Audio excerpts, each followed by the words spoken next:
Bienvenue à tous et merci de nous suivre sur Sika TV. Nous commençons par la Côte d'Ivoire. Les autorités se mobilisent pour prévenir l'entrée du virus. Après le hack sur la guerre à Gaza, nous sommes là pour être solidaires.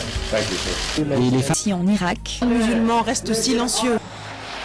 En face son printemps. Faisons un tour en Afrique. Nous vous supplions de nous aider. Bonne suite des programmes sur Sika TV. Le journal télévisé toutes les 30 minutes sur Sika TV, le vrai visage de l'actualité.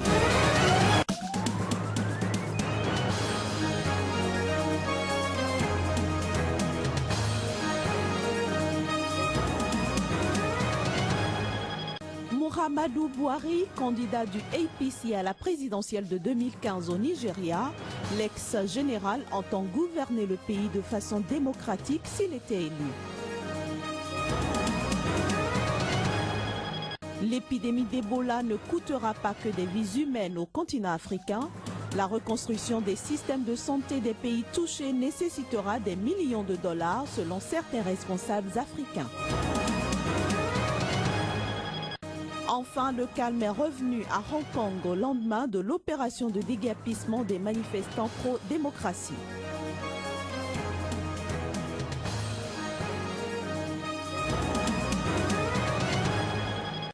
Voilà, messieurs, bonjour et bienvenue dans ce journal. Nous démarrons par le Nigeria. Le président sortant Goodluck Jonathan, candidat à sa propre succession pour la présidentielle de 2015, connaît depuis hier son principal rival. Il a pour nom Muhammadu Buhari, candidat du Congrès progressiste APC. Reportage. La Convention nationale, la troisième du Congrès progressiste APC, principal parti de l'opposition, a une nouvelle fois propulsé au devant de la scène Muhammadu Buhari. L'ancien homme fort du pays, entre 1983 et 1985, a remporté les primaires du parti à une très large majorité. 3430 voix sur les 7214 suffrages exprimés, contre seulement 954 pour son principal rival, l'ancien vice-président Atiku Abubakar. Une quatrième aventure de fête à la course à la présidentielle pour Muhammadu Buhari. Je n'ai pas été nommé candidat parce que je suis mieux que tous les autres candidats. Je le vois comme un hommage et une marque de confiance pour porter le flambeau de l'Union pour sauver notre cher pays, le Nigeria, des mains de ceux qui l'ont conduit dans l'état actuel d'insécurité, de pauvreté, de division sectaire et de désespoir.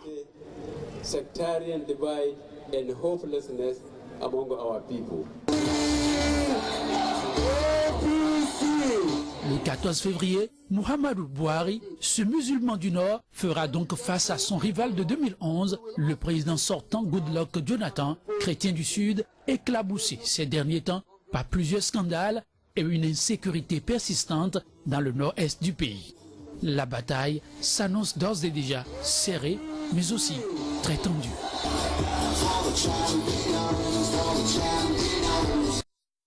Le redressement des systèmes sanitaires des pays ravagés par le virus Ebola coûtera des millions de dollars et prendra plusieurs années. Ces propos ont été tenus au siège de l'OMS, l'Organisation mondiale de la santé, à Genève, par des ministres africains de la santé dans une déclaration conjointe. Au même moment, les pays touchés par Ebola sont appelés à rester vigilants pendant cette période des fêtes de fin d'année, une période où l'on observe d'importants échanges commerciaux et de grands déplacements de population.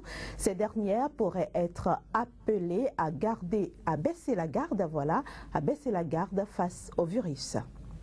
La Fédération des sociétés de la Croix-Rouge et du Croissant-Rouge, FICRE, a appelé jeudi à la vigilance face à l'épidémie d'Ebola en raison des déplacements pour les fêtes de fin d'année en Afrique de l'Ouest. La stabilisation de la progression de la maladie et les signes de déclin observés dans certains endroits sont une bonne nouvelle, mais ne devraient pas conduire à minimiser la lutte. Il y va des progrès faits jusqu'ici et aucune porte ne devrait s'ouvrir à de nouvelles contaminations. La période des fêtes se voulant être des moments de convivialité et d'effervescence, l'éveil doit être de mise. Il pourrait y avoir un risque de vague d'infection si l'on ne prend pas toutes les mesures nécessaires et si pendant les fêtes de Noël, les gens se déplacent sans observer les mesures de précaution qui ont été proposées jusqu'ici. C'est une combinaison de plusieurs facteurs où, lors des fêtes, les gens voyagent davantage et risquent de baisser la garde face au virus. Le travail de prévention commence à porter ses fruits et permet d'éviter jusqu'ici le scénario apocalyptique d'une épidémie massive qui aurait pu emporter des dizaines de milliers de personnes, comme certaines projections le laissaient imaginer il y a quelques mois encore. Mais le tout n'est pas joué. L'observance des bonnes pratiques doit se faire rigoureuse. C'est l'arme la plus sûre. La meilleure option en ce moment, c'est de s'appuyer sur les comportements et les attitudes des gens face au virus, l'action au sein des communautés, les traitements disponibles et des enterrements dignes mais sans danger d'infection. Nous devrions avoir confiance en la population locale. L'histoire l'a montré. Les individus, leurs communautés et leurs familles sont capables de prendre la mesure et la gravité de la situation et d'adopter les comportements appropriés pour y faire face. La Fédération des sociétés de la Croix-Rouge et du Croissant-Rouge compte actuellement environ 11 000 volontaires impliqués dans la lutte contre Ebola au Libéria, en Guinée et en Sierra Leone. L'épidémie a fait 6 388 morts selon le dernier bilan de l'Organisation mondiale de la santé. Les conditions de la libération de Serge Lazarevic, dernier otage français dans le monde, suscitent la polémique au Mali où il a été détenu pendant plus de 3 ans. Des organisations de défense des droits de l'homme critiquent le fait que le présumé terroriste ait été libéré en échange de l'otage français. Suivons à ce propos les explications de Morta Mariko. Il est le président de l'Association malienne des droits de l'homme. Un otage a été libéré, nous ne pouvons que nous en réjouir. Mais seulement si les conditions qui ont entouré le contour de cette libération, qui nous ont un peu choqués et qui nous ont un peu indignés. Indignés en ce sens que il ne devrait pas avoir d'échange entre Serge Lazarevic et un terroriste présumé, et surtout quand on sait que toute la communauté internationale se mobilise et le Mali se mobilise pour lutter contre le terrorisme. Et Wadoussen, malgré les crimes qu'il a commis, de doubles crimes, prise d'otages, assassinat d'un gardien, tentative d'évasion, et malgré tout ça, il est libéré. On lutte contre des gens, on les appréhende et on les libère. Au nom de quelle loi, au nom de quelle justice? L'Élysée a accueilli hier la conférence nationale du handicap qui s'est penchée sur divers sujets tels que la scolarisation, l'emploi et l'accessibilité. Pour la circonstance, le président Hollande a appelé les Français à porter un regard différent sur le handicap. Il a par ailleurs annoncé qu'en 2017, les handicapés auront pour la première fois accès aux documents de tous les candidats. Suivons ici un extrait de sa déclaration. L'enjeu, c'est la reconnaissance. C'est le regard qu'une société doit porter sur le handicap, sur la différence. Changer le regard, c'est considérer les 12 millions de personnes qui vivent avec une incapacité ou un handicap. Je pense aussi à la prestation de compensation du handicap, la rendre plus simple. Aujourd'hui encore, il n'est pas possible pour les personnes en situation de handicap de pouvoir utiliser le numérique pour accéder à ce qu'on appelle la propagande, aux documents électoraux. Eh bien, l'élection présidentielle de 2017 sera la première pour laquelle les documents des candidats seront accessibles pour tout citoyen, quel que soit son handicap. À la rentrée 2015, au moins une unité supplémentaire d'enseignement en milieu scolaire ordinaire sera ouverte dans chaque département. Et le nombre sera ainsi porté de 200 à 300, en plus des 60 classes autisme déjà programmées d'ici la rentrée 2016. À Maurice, c'est l'opposition qui a remporté les législatives de mercredi dernier. Le Premier ministre sortant Navin Chandra Ramgoolam a admis sa défaite et reconnu que l'électorat a fait son choix, un choix qu'il accepte humblement. L'opposition mauricienne victorieuse des élections législatives. La coalition Le PEP, menée par l'ancien président Aneroud Djuno, remporte le scrutin de mercredi avec une large avance. Une victoire reconnue par le Premier ministre sortant. Navin Ramgoolam, qui a admis la défaite de son camp et reconnu que le scrutin s'est déroulé dans le respect de la démocratie, a choisi de démissionner de son poste. Un poste qui devrait revenir à Aneroud Djuno, qui a déjà assumé ses responsabilités 2 fois par le passé. À 84 ans, sa victoire sonne le glas d'un projet de réforme constitutionnelle voulu par la coalition formée entre le Parti travailliste de Navin Ramgoolam et le mouvement militant mauricien de l'ancien chef du gouvernement Paul Béranger. Ce projet de Seconde République prévoyait de modifier profondément les institutions de l'archipel en renforçant les pouvoirs aujourd'hui largement honorifiques du président de la République et en le faisant élire au suffrage universel direct et non plus par l'Assemblée. La ville de Hong Kong a retrouvé son fonctionnement habituel avec un flux ininterrompu de véhicules sur sa principale autoroute urbaine après l'évacuation des manifestants pro-démocratie. Ces derniers, vous vous en souvenez, occupaient le cœur de l'ancienne colonie britannique depuis maintenant plus de 2 mois. La police a démantelé les barricades, détruit le village de tentes et interpellé plus de 200 manifestants restés sur le principal campement du mouvement qui coupait 9 voies reliant l'est à l'ouest de l'île de Hong Kong depuis la fin du mois de septembre.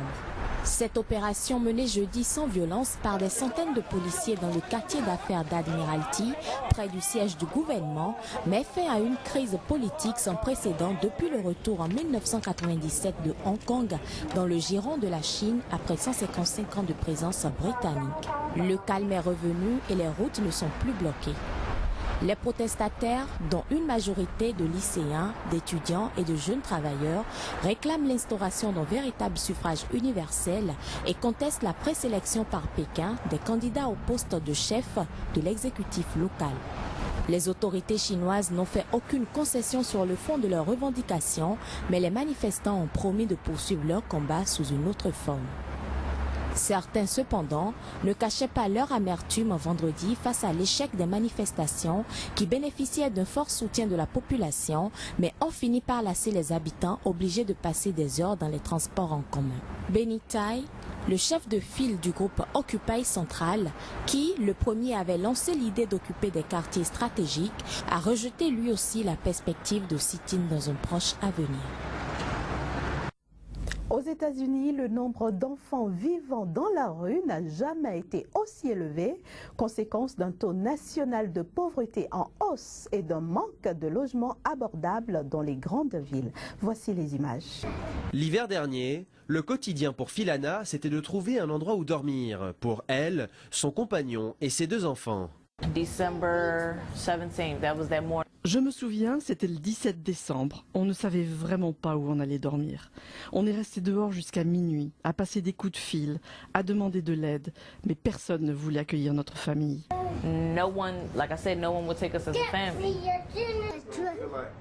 Ce soir-là, Philana trouvera refuge dans ce foyer pour sans-abri à Washington.